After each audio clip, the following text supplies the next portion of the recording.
Assalamualaikum warahmatullahi wabarakatuh. Selamat bertemu kembali dengan Ibu Yulian Oktaviani dalam video pembelajaran sejarah. Setelah pada video sebelumnya, Ibu sudah membahas tentang macam-macam organisasi bentukan Jepang. Sekarang Ibu akan membahas tentang perang melawan sang tirani. Nah, selamat memperhatikan ya. Jepang yang pada mula-mulanya disambut dengan senang hati oleh rakyat Indonesia, kemudian berubah menjadi kebencian. Rakyat bahkan lebih benci pada pemerintahan Jepang daripada pemerintah kolonial Belanda. Kenapa itu bisa terjadi? Karena Jepang seringkali bertindak sewenang-wenang. Rakyat tidak bersalah ditangkap, ditahan, dan disiksa. Kekejaman itu dilakukan oleh para kempetai atau polisi militer Jepang. Dan pada masa pendudukan Jepang, banyak gadis dan perempuan Indonesia yang ditipu oleh Jepang dengan dalih untuk bekerja sebagai perawat atau disekolahkan. Ternyata hanya dipaksa untuk melayani para kempetai.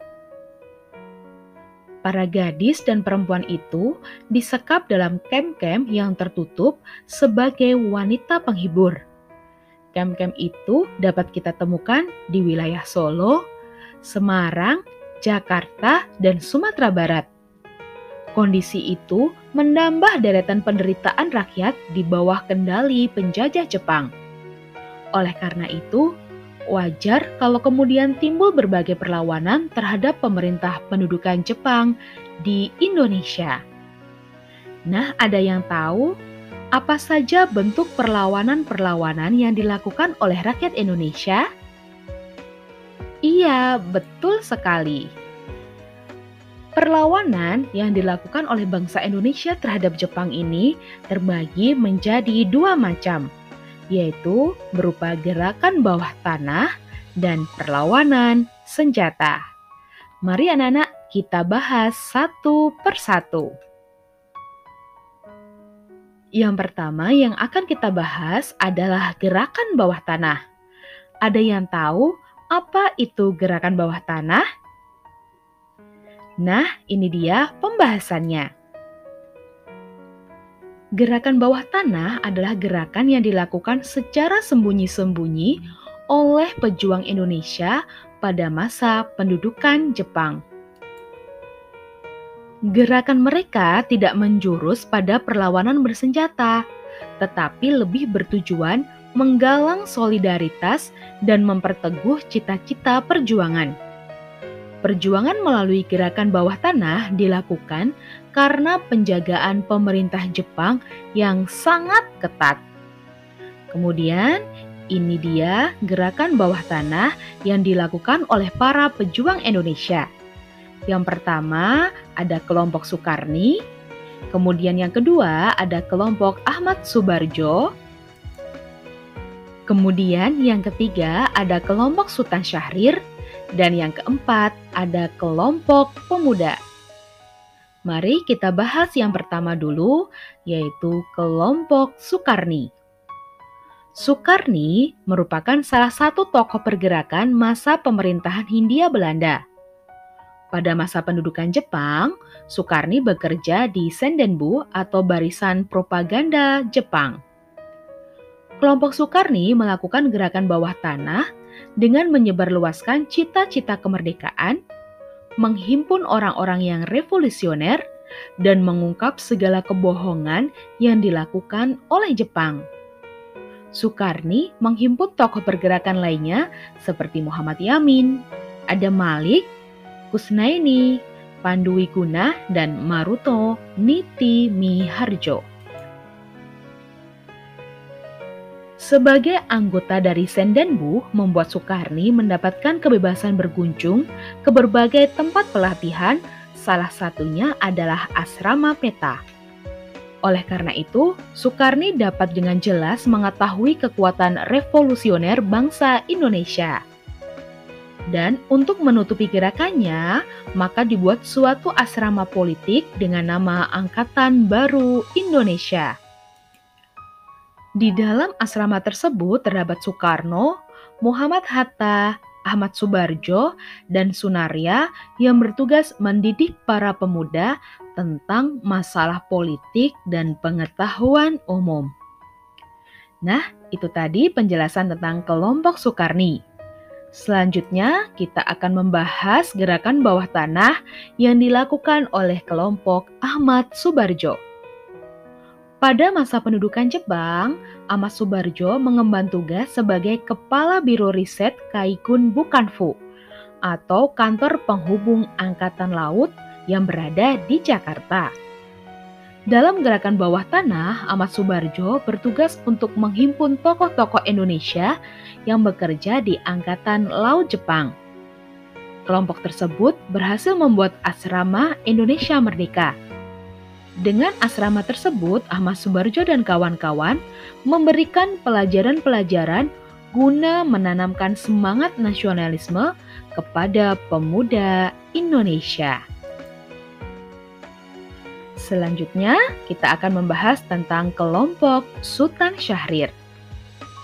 Sultan Syahrir merupakan salah satu tokoh pergerakan nasional Indonesia pada masa pemerintah Hindia Belanda. Pada masa penjajahan Jepang, Sultan Syahrir bergerak dengan cara mengumpulkan kembali teman-teman sekolahnya dulu dan rekan-rekannya dalam satu organisasi di masa pemerintah Hindia Belanda.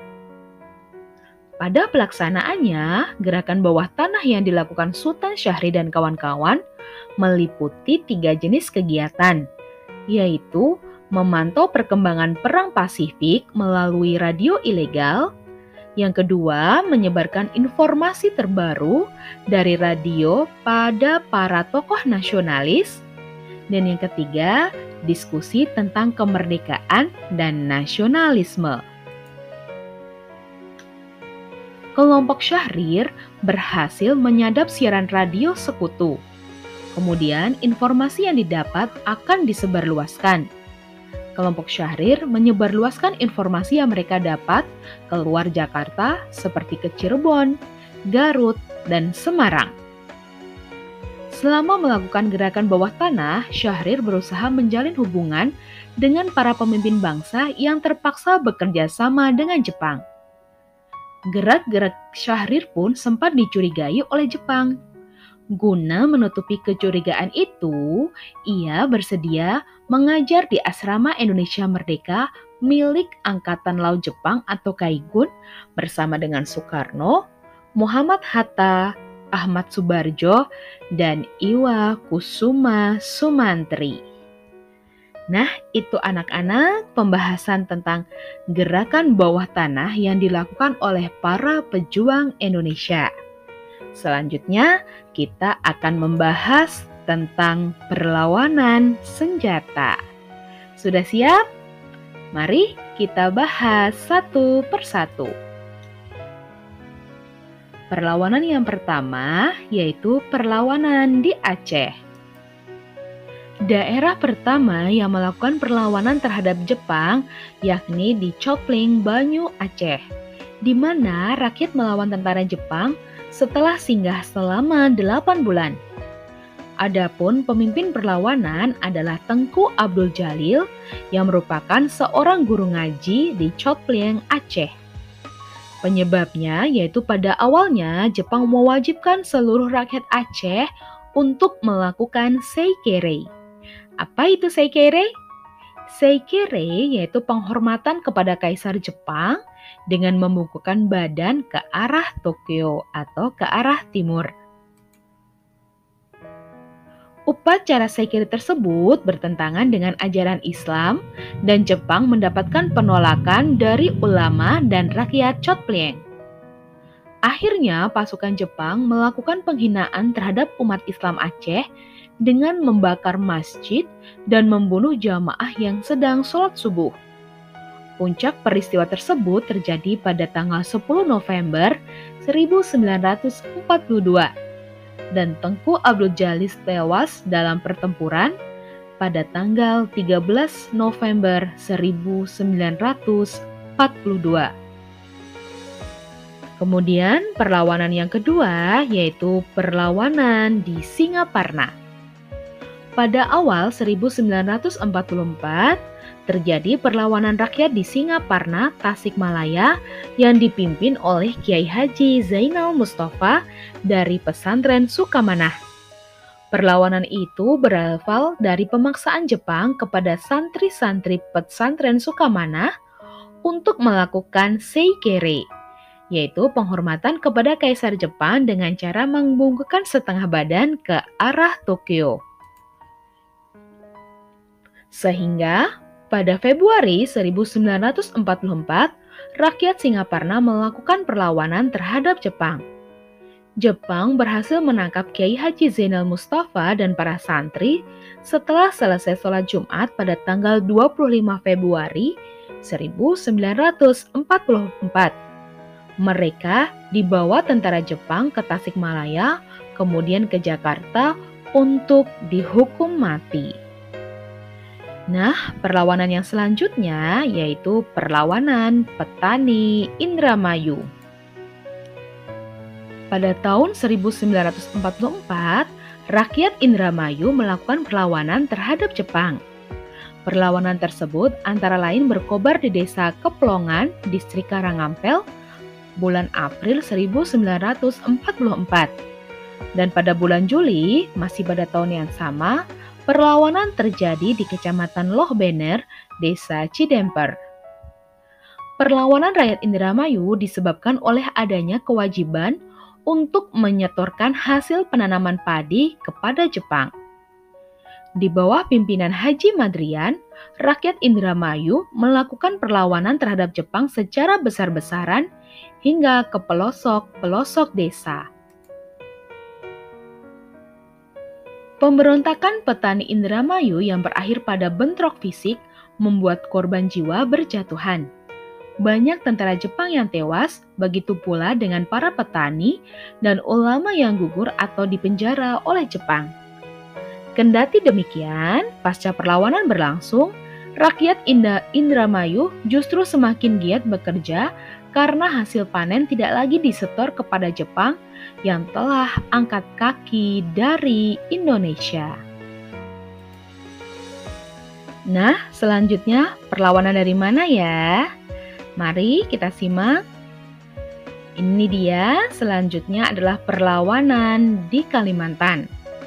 Perlawanan rakyat terhadap Jepang juga terjadi di Kalimantan yang dipimpin oleh Pangsuma, yaitu seorang pemimpin suku Dayak. Hal ini dipicu dari seorang pegawai Jepang dipukuli oleh orang Kalimantan karena bertindak sewenang-wenang. Karena peristiwa inilah terjadi perlawanan rakyat di Kalimantan. Pangsuma melakukan perlawanan dengan memanfaatkan alam Kalimantan yang penuh hutan rimba, sungai, rawa, dan daerah yang sulit ditempuh orang asing. Pangsuma berhasil merebut Meliau yang menjadi basis pertahanan Jepang di Kalimantan pada Juni 1945. Selanjutnya adalah perlawanan di Papua. Tahun 1943, rakyat Papua melakukan perlawanan terhadap Jepang. Perlawanan rakyat Papua tersebut diawali dengan kemunculan gerakan Koreri di Biak. Pasalnya, selama berkuasa di Biak, Jepang melakukan hal-hal kejam.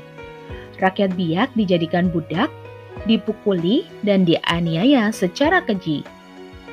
Rakyat Papua yang merasa Jepang sudah berperilaku seenaknya pun melakukan perlawanan di bawah pimpinan El Rumkorem. Kemudian tadi, apa sih gerakan Koreri itu? Gerakan Koreri adalah gerakan yang menjadi wujud kekecewaan rakyat Papua atas tindakan Jepang dengan basis perlawanan di Biak. Dalam perlawanan ini, rakyat Papua yang melawan secara gerilya sebenarnya banyak yang menjadi korban. Namun mereka tidak menyerah.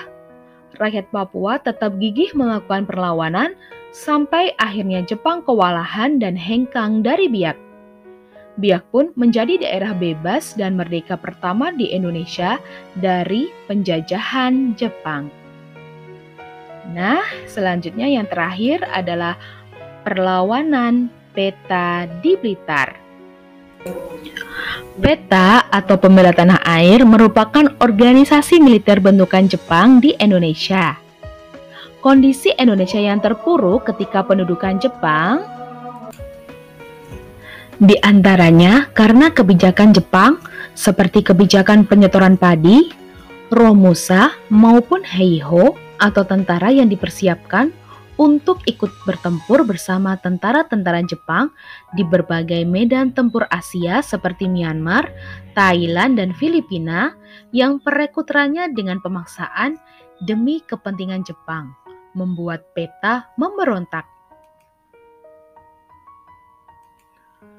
Pemberontakan PETA di Blitar, Jawa Timur, tanggal 29 Februari 1945 dipimpin oleh Shodanko Supriyadi beserta dua orang temannya yaitu Shodanko Muradi dan Dr. Ismail. Akhirnya, dengan kelicikan Jepang melalui Kolonel Katagiri atau Komandan Pasukan Jepang, pasukan PETA berhasil ditipu dengan perundingan palsu. Perundingan yang dilakukan hanya strategi untuk menjebak perwira PETA. 4 perwira PETA dihukum mati dan 3 lainnya disiksa sampai mati. Sedangkan Shodanko Supriyadi berhasil meloloskan diri. Nah, itu tadi anak-anak bentuk-bentuk perlawanan terhadap pemerintahan Jepang ketika berada di Indonesia. Semoga apa yang Ibu sampaikan ini dapat bermanfaat ya. Terima kasih atas perhatiannya. Sekian saja. Wassalamualaikum warahmatullahi wabarakatuh.